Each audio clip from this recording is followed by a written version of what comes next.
মিরসরাইয়ে বেপরোয়া ট্রাকের ধাক্কায় নইমুল ইসলাম নামের মোটরসাইকেল আরোহী নিহত হয়েছে।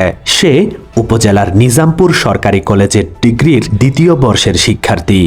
মহেশখালীতে এবার এক গৃহবধূ সংঘবদ্ধ ধর্ষণের শিকার হয়েছে বলে অভিযোগ উঠেছে। এর আগে রবিবার 5 জানুয়ারি রাতে বদরখালী ব্রিজ এলাকায় মহেশখালীর এক তরুণী সংঘবদ্ধ ধর্ষণের শিকার হয়।